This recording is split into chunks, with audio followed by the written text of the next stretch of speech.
Salut à tous et bienvenue pour ce nouvel épisode du podcast Failure Faculty numéro 13.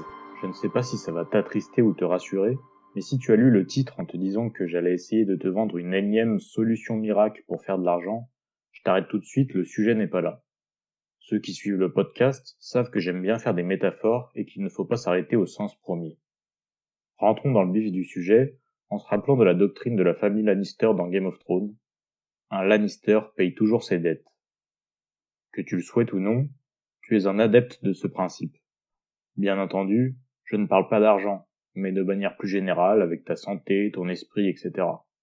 Par exemple, si tu prends de mauvaises habitudes alimentaires, à l'opposé de se faire un petit plaisir de temps en temps, plutôt avoir l'habitude de ne pas manger sainement ou simplement, comme je l'avais fait il y a quelques années, à manger toujours autant, tout en arrêtant toute activité physique. Même si la différence est faible, la note de ta dette est ouverte et s'accumule, et tu finis par payer sur ta forme physique, ta santé ou autre. Tu prends en quelque sorte un crédit sur toi-même que tu payes tant que tu ne l'as pas remboursé. Ce phénomène touche un peu toutes les facettes de notre vie, que ça soit ne rien faire à l'école, tu auras sûrement un déficit en culture générale, par exemple si tu n'apprends pas par toi-même de ton côté. Bien entendu, je ne dis pas qu'une dette empêche de réussir ou vivre sa vie, tout bonnement qu'il faut en avoir conscience. J'ai personnellement longtemps eu des problèmes de confiance et d'estime de moi.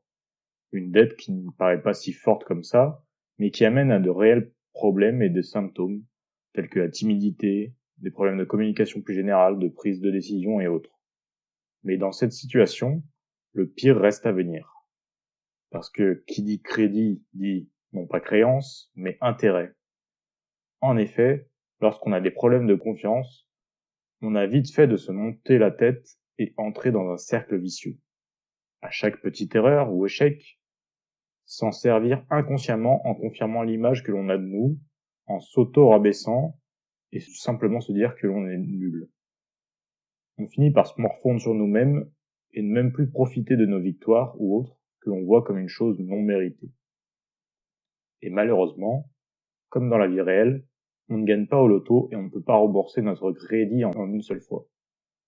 La confiance en soi se regagne par petites touches, à l'image des mensualités.